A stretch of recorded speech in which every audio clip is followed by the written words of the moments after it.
తెలంగాణ రైతన్నలకైతే ఈరోజు మనం చెప్పేటువంటి విషయం అయితే అందరికీ ఒక పండగ లాంటి వార్తననే చెప్పచ్చు.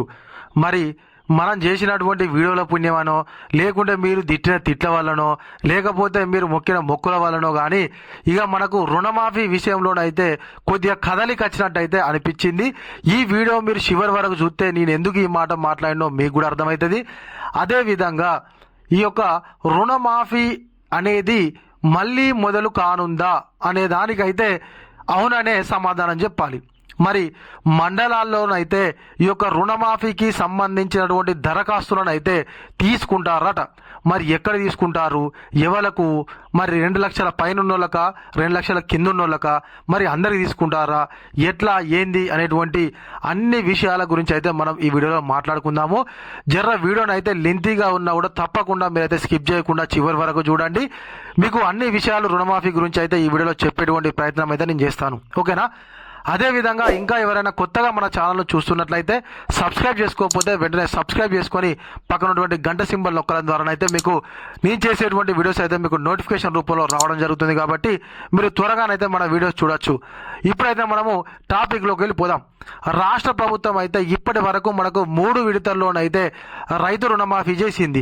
ఆ 3 విడతల్లో కూడా అయిపోకపోవడంతో అన్నదాతల్లో వ్యతిరేకత రావడంతో 4వ విడత రుణమాఫీ చేసింది. మరి ఆ 4 విడతల్లో రుణమాఫీ జరిగినా కూడా ఇప్పటికీ ఇంకా కూడా రుణమాఫీ అనేది పూర్తి కానటువంటి అన్నదాతలు చాలా మంది ఉన్నారు. మరి మీరందరూ తిట్టిన తిట్ల వలనో మరి దేని వలనో కానీ రాష్ట్ర ప్రభుత్వంలో కదలికచ్చి మరి మరొకసారి రుణమాఫీకి అవకాశం ఇచ్చేటువంటి ప్రయత్నం అయితే కొనసాగుతుంది. మరి ఆ విషయాలైతే ఇప్పుడు చూద్దాం. అర్హత ఉన్న రుణమాఫీ కానీ రైతులకు న్యాయం, మంత్రి పొన్నం ట్వీట్. అర్హత ఉన్న కొందరు రైతులకు 2 లక్షల రుణమాఫీ పథకం వర్తించలేదు. దీంతో రాష్ట్రంలోని చాలా జిల్లాల్లో రైతులు రోడ్డెక్కి ఆందోళన చేపడుతున్నారు. ఈ నేపథ్యంలో మంత్రి పొన్నం ట్విట్టర్ వేదికగా కీలక అప్డేట్ ఇచ్చారు. అర్హత ఉన్న రుణమాఫీ కాని రైతులకు న్యాయం చేస్తామని హామీ ఇచ్చారు. అయితే అన్ని విధాల అర్హత ఉన్న 2 లక్షల వరకు రుణమాఫీ కానటువంటి వాళ్ళకట. అయితే కేవలము 2 లక్షల లోపు రుణమాఫీ కానటువంటి వాళ్ళకు మాత్రమే ఇదైతే శుభవార్త. మరి 2 లక్షల పైన ఉన్న వాళ్ళకు కూడా ఖచ్చితంగా జరిగే వరకు కూడా మనం రాష్ట్ర ప్రభుత్వంతో కొట్లాడదాము. మరి ఇప్పుడైతే 2 లక్షల వరకు ఉన్నటువంటి వాళ్ళ పరిస్థితి ఏంది, ఆ శుభవార్త ఏంది అనే దాని గురించి ఇప్పుడైతే మనం ఒక్కసారి తెలుసుకుందాం. అసెంబ్లీ ఎన్నికలకు ముందు కాంగ్రెస్ ఇచ్చినటువంటి ప్రధాన హామీల్లో 2 లక్షల రైతు రుణమాఫీ ఒకటి. తాము అధికారంలోకి వస్తే రుణమాఫీ చేస్తామని ప్రకటించింది. ఇచ్చిన మాట ప్రకారము అధికారంలోకి రాగానే ప్రభుత్వము రైతు రుణమాఫీని అమలు చేసింది. మొత్తం 3 విడతల్లో రైతు రుణమాఫీ చేశారు. మొత్తం 22 లక్షల మందికి రైతు రుణమాఫీ ఖాతాలో 31,000 కోట్లు జమ చేశారు. అయితే కొన్ని కారణాల వల్ల అర్హులైన ఖాతాల్లో డబ్బులు జమ కాలేదు. అందుకు కొన్ని సాంకేతిక సమస్యలు కూడా తోడయ్యాయి. దీంతో చాలా మంది అన్నదాతలు అయితే రాష్ట్ర వ్యాప్తంగా పలువురు రైతులు ఆందోళన ఆవేదన వ్యక్తం చేస్తున్నారు. తమకు ప్రభుత్వము అన్యాయం చేసిందని, అర్హత ఉన్న రైతు రుణమాఫీ జరగలేదని అన్నారు. ఇక మొత్తము 31 సాంకేతిక సమస్యలను గుర్తించిన వ్యవసాయ శాఖ వాటికి పరిష్కార మార్గాలను చూపిస్తూ ప్రభుత్వానికి నివేదిక కూడా ఇచ్చింది. ఈ నేపథ్యంలో రైతు రుణమాఫీపై మంత్రి పొన్నం ప్రభాకర్ కీలక కామెంట్స్ చేశారు. అర్హత ఉన్న రుణమాఫీ కాని రైతులకు ట్విట్టర్ వేదికగా కీలక అప్డేట్ ఇచ్చారు. అర్హత ఉన్న రుణమాఫీ కాని వారి కోసము ప్రభుత్వము స్పెషల్ డ్రైవ్ చేపట్టిందన్నారు. అటువంటి రైతులకు న్యాయము చేసే దిశగా ప్రభుత్వము స్పెషల్ డ్రైవ్ చేపట్టిందని చెప్పారు. మనకైతే మంత్రి పొన్నం ప్రభాకర్ గారు ట్విట్టర్ వేదికగా మనకైతే రైతు రుణమాఫీ విషయంలో కీలక అప్డేట్ అయితే ఇవ్వడం జరిగింది. మనకు ఎవరైతే 2 లక్షల లోపే, 2 లక్షల పైన అయితే కాసుమా, 2 లక్షల లోపే అన్ని అర్హతలు ఉండి రుణమాఫీ కానటువంటి వాళ్ళ కోసం అయితే ఒక స్పెషల్ డ్రైవ్ను రాష్ట్ర ప్రభుత్వం నిర్వహిస్తుందట. అయితే గతంలో మనకట రుణమాఫీ కాకపోవడానికి కారణం అట ఎన్నున్నాయో ఎరికేనా, 31 రకాల సాంకేతిక కారణాలు అయితే ఉన్నాయని చెప్పేసి మన వ్యవసాయ శాఖ గుర్తించి రాష్ట్ర ప్రభుత్వంకు దానికి సంబంధించినటువంటి ఏ విధంగా వాటిని మనం రెక్టిఫై చేసుకోవాలి అనే దాని గురించి కూడా నివేదికను అయితే సమర్పించిందట. మరి ఆ 31 కారణాలు ఏంటియో మరి అవి ఒక్కసారి చూస్తేనే మనకు అర్థమవుతుంది. అదేవిధంగా ఒకవేళ ఆధార్ తప్పు ఉంటే ఆధార్కు బదులుగా ఓటర్ ఐడి కార్డు లేకపోతే రేషన్ కార్డు, డ్రైవింగ్ లైసెన్సు ప్రామాణికంగా తీసుకొని ఉన్నారు. అయితే గతంలో మనకు ఆధార్ కార్డులో తప్పులు ఉన్నాయి, అందుకే మీకు రుణమాఫీ కాలేదని చెప్పేసి అన్నారు కదా. ఒకవేళ ఆధార్ కార్డులో తప్పులుంటే మనకు ఓటర్ ఐడి కార్డు కానీ రేషన్ కార్డు కానీ ప్రామాణికంగా తీసుకుంటాట. అయితే దాని తర్వాతకు ఒకవేళ రేషన్ కార్డు లేకపోతే రైతు కుటుంబాల నిర్ధారణకు సర్వే నిర్వహిస్తామని చెప్పారు.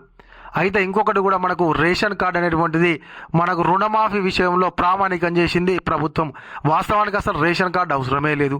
మరి మనకు లోన్లు ఇచ్చేటప్పుడు మరి బ్యాంక్ అధికారులు రేషన్ కార్డు ఉన్నదానికి లేదా అని చెప్పి అయితే లోన్ ఇయ్యలే, కేవలం మనకు పట్టా పాస్బుక్ ఉంటేనే లోన్ ఇచ్చారు. కాకపోతే మాఫీ విషయం అప్పుడు మాత్రము రేషన్ కార్డును ప్రామాణికం చేశారు. ఒకవేళ మీకు రేషన్ కార్డు లేకపోతే మీ కుటుంబ నిర్ధారణ సర్వేనైతే నిర్వహిస్తుందట ప్రభుత్వం. అదేవిధంగా ఆధారు బ్యాంకు ఖాతాలో తేడాలుంటే సరిచేసే పోర్టల్లో నమోదు చేయనున్నట్లుగా వెల్లడించారు. ఒకవేళ మీ ఆధార్ కార్డులో ఉన్నటువంటి పేరు కానీ చిరునామా కానీ మరియు మీ యొక్క బ్యాంకు అకౌంట్లో ఉన్నటువంటి పేరు కానీ చిరునామా కానీ డిఫరెంట్ కనుక ఉంటే అటువంటి వాళ్ళు కూడా చాలా మందికి ఈ పేర్లు మిస్ మ్యాచ్ అని చెప్పేసి వాళ్ళకు రుణమాఫీ కాలే. పాపం అన్ని అర్హతలు ఉన్నా కూడా ఒక్కొక్కప్పుడు ఏంటంటే మనకు ఇంటి పేరు అనేటువంటిది కొంచెం తప్పుగా పడుతుంది ఏది ఆధార్ కార్డులో. కాబట్టి ఆ యొక్క ఆధార్ కార్డులో ఉన్న విధంగా బ్యాంక్ అకౌంట్లో లేదని చెప్పేసి వాళ్ళకు రుణమాఫీ కాకుండా చాలామంది ఉన్నారు. మరి అలాంటి వాళ్ళ కోసం కూడా పోర్టల్లో దాన్ని సరిచేసేటువంటి ఆప్షన్ కూడా తీసుకొచ్చిందట ప్రభుత్వం. అయితే అదేవిధంగా అసలు ప్లస్ వడ్డీ లెక్కలు సరిపోకపోతే నిర్ధారణ దిద్దుబాటు చర్యలు చేపడతామన్నారు. ఇంటింటికి వెళ్లి ఫిర్యాదులు స్వీకరణ కూడా ఉంటుందని మంత్రి పొన్నం అయితే వెల్లడించారు.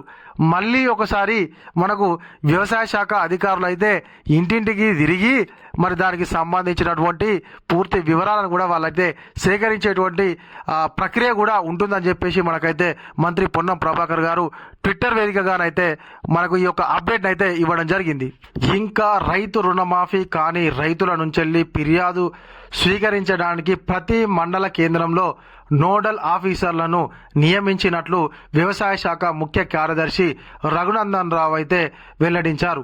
అర్హులైనటువంటి రైతులందరికీ న్యాయం చేస్తామని చెప్పారు. అర్హత ఉండి రుణమాఫీ కాని రైతులు అధికారులను కలిసి ఫిర్యాదు చేయాలన్నారు.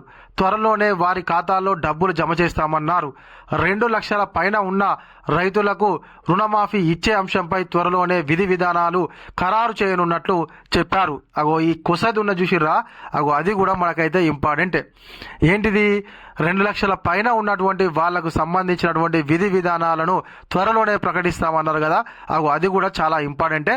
కాబట్టి దాని గురించి కూడా ఒక్కసారి గట్టిగా ఆలోచన చేయాలి రాష్ట్ర ప్రభుత్వం. అయితే ఏంటంటే ముచ్చట, మన మండలానికి ఒక నోడల్ అధికారి ఏది ఈ యొక్క ఫిర్యాదులు తీసుకోవడానికి అయితే ఒక ఆయన అయితే ఆడ పెట్టిరట. మరి ఆయన దగ్గరికి పోయి మన యొక్క ఫిర్యాదు ఏది మనకు ఎందుకు రుణమాఫీ కాలేదు, మీ బ్యాంకు ఖాతా ప్రాబ్లమా, ఆధార్ కార్డు ప్రాబ్లమా, రేషన్ కార్డు ప్రాబ్లమా అని చెప్పేసి ఆయనకు ఫిర్యాదు చేసినట్లయితే మరి మన ఫిర్యాదులను స్వీకరించుకొని వాళ్ళు నిర్ధారణ చేసుకొని మన అకౌంట్లోనైతే రుణమాఫీకి సంబంధించినటువంటి డబ్బులు జమ చేస్తారని చెప్పేసి మనకు వ్యవసాయ శాఖ ప్రధాన కార్యదర్శి అయితే రఘునందన్ రావు గారు కూడా వెల్లడించడం జరిగింది. ఇగో ఇది ఇలాంటి మన ముచ్చట. కాబట్టి దీన్ని ఖచ్చితంగా ప్రతి ఒక్కరూ సద్వినియోగం చేసుకొని మీరు మీ మండలంలో ఉన్నటువంటి నోడల్ అధికారికి దరఖాస్తు చేసుకొని రుణమాఫీని అయితే పొందండి. ఒకవేళ కనుక ఇంకా కూడా దరఖాస్తులు కనుక తీసుకోకపోతే లేకపోతే అసలు ఇటువంటిది ఏది లేదంటే మాత్రం మీరు ఒక్కసారి పోయి అడిగి మన వీడియోల కింద కామెంట్ చేయండి. దానికి ఏం చేయాలనే దాని గురించి కూడా చెప్తాం మీకు. ఓకేనా? ఇగో ఇది కాబట్టి మన వీడియో. ఈ వీడియో కనుక మీకు నచ్చినట్లయితే లైక్ చేయుర్రి, కామెంట్ చేయుర్రి. తప్పకుండా ఎవరైనా కొత్తగా చూసినట్లయితే మన వీడియోస్ సబ్స్క్రైబ్ చేసుకోవడం ఎవరైనా ఉంటే వెంటనే సబ్స్క్రైబ్ చేసుకొని పక్కన ఉన్నటువంటి గంట సింబల్ నొక్కితే నేను చేసేటువంటి కొత్త వీడియోలు మీకు నోటిఫికేషన్ రూపంలో మొట్టమొదటిగా రావడం అయితే జరుగుతుంది.